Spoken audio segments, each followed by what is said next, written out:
इतने टाइम से band lab का इस्तेमाल करते हैं, उस पर एडिटिंग्स करते हैं, लेकिन अभी तक ये पता नहीं चला कि ऑडियोज़ को फ़ाइल में कैसे सेव करते हैं। बैंड लैब से ऑडियो को एक्सपोर्ट कैसे करते हैं।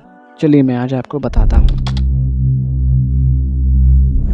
अगर आप स्टूडियो में हैं, कुछ एडिट कर रहे हैं और यहाँ से सेव करना चाहते हैं, तो ऊपर कोने में दाईं ओर देखिए, यहाँ पर क्लिक करना है।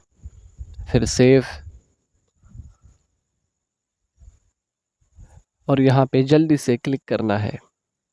जैसे ही आप क्लिक करेंगे यहाँ आ जाएंगे। ये जो आप देख रहे हैं इनको रिविजन्स कहते हैं। जितनी बार आप तब्दीली करके सेव करते हैं इस प्रोजेक्ट को, उतने रिविजन्स यहाँ पे आते हैं। तो जिस रिवीजन की आपको ऑडियो सेव करनी है उस पर क्लिक करना है। मेरे केस में जो सबसे ऊपर है, मैं इसी की ऑडियो सेव करना चाहूँगा। प्रोसेसिंग को कंप्लीट होने देते हैं। प्रोसेसिंग कंप्लीट होते ही यहाँ 3 नुक्ते पर क्लिक करते हैं। फिर डाउनलोड एज़ ऑडियो। थोड़े टाइम के बाद ये ऑडियो आपके डाउनलोड्स के फ़ोल्डर में सेव हो चुकी होगी।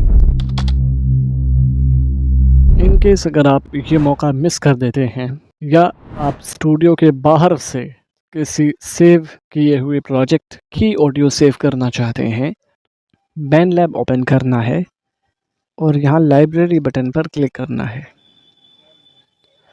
यहाँ पे जो भी आपने प्रोजेक्ट सेव किए थे वो सब दिखाई देंगे। जिस प्रोजेक्ट की ऑडियो आप सेव करना चाहते हैं उस पर क्लिक करेंगे। मेरे केस में ये पहला प्रोजेक्ट जो Z1 लिखा हुआ है, इसकी ऑडियो मुझे सेव करनी है। मैंने इसको टच किया। अब इस प्रोजेक्ट के अंदर जितने चेंजेस करके आपने सेव किए थे वो सब यहाँ पे दिखाई देंगे। इनको रिविजन्स कहते हैं। यहाँ से आपको जिस रिवीजन की ऑडियो चाहिए हो उसके सामने 3 नुक्ते पर क्लिक करना है। फिर डाउनलोड एज ऑडियो। ऐसा करते ही ये ऑडियो भी आपके डाउनलोड्स फ़ोल्डर में सेव हो जाएगी।